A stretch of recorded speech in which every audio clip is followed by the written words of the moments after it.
একটি গুরুত্বপূর্ণ খবরের আপডেট। আনন্দবাজার পত্রিকায় লেখা হয়েছে, স্থায়ী স্বাস্থ্য অধিকর্তা পদে অবশেষে নিয়োগ।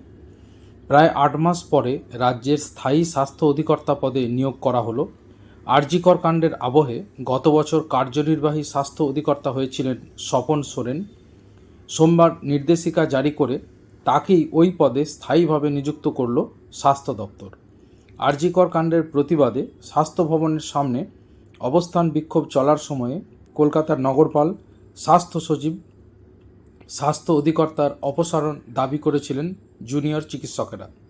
গত 16 সেপ্টেম্বর কালীঘাটে তাদের সঙ্গে দীর্ঘ বৈঠকের পরে স্বাস্থ্য সচিব বাদে বাকিদের পদ থেকে অপসারিত করেন মুখ্যমন্ত্রী। এরপরে মানিকতলা ব্লাড ব্যাংকের অধিকর্তা স্বপনবাবুকে কার্যনির্বাহী স্বাস্থ্য অধিকর্তা পদে বদলি করা হয়। গত মার্চ মাসে ওই পদে স্থায়ী নিয়োগের জন্য ইন্টারভিউ হয়। তাতে স্বপনবাবু সহ 8-9 জন ইন্টারভিউ দিয়েছিলেন। তাদের মধ্যে থেকেই স্বপন সোরেনকে স্থায়ী স্বাস্থ্য অধিকর্তা হিসাবে বেছে নেওয়া হয়েছে বলে স্বাস্থ্য ভবন সূত্রের খবর। তবে স্বাস্থ্য শিক্ষা অধিকর্তা পদে স্থায়ী নিয়োগের জন্য ইন্টারভিউ হলেও তার ফলাফল এখনও ঘোষণা করা হয়নি।